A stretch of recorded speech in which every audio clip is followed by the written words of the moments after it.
ગામના ગ્રામજનોની વારંવાર રજૂઆતો આવવાથી આજે હું સ્થળ મુલાકાત જે એના માટે આવ્યો છું. હોળી પીપળાથી લઈ અને જે પટેલ ફળિયા તરફ જતો રસ્તો, આ રસ્તા ઉપર જે ગરનાળું જે બ્રિજ બનાવવામાં આવ્યો છે, લાખો કરોડોના ખર્ચે જે બનાવવામાં આવ્યો છે, આ જે બ્રિજ છે એ હાલમાં એનું જે શરૂઆત કહેવાય કે જે નવો બ્રિજ ટૂંક સમયની અંદર બનાવ્યો છે અને એની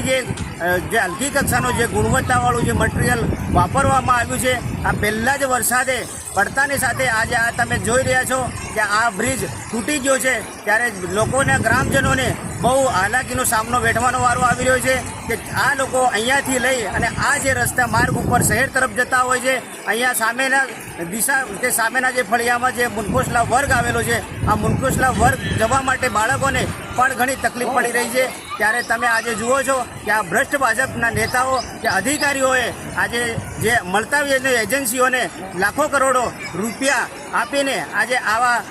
જે ભ્રષ્ટાચાર આચરવામાં આવ્યો છે, જેનો આજે પ્રજા ભોગ બની રહી છે. તો તાત્કાલિક નિરાકરણ આવે એના માટે અમે આગળ લઈ આમ આદમી પાર્ટી તરફથી પાકાપાયે રજૂઆત કરવાના છીએ.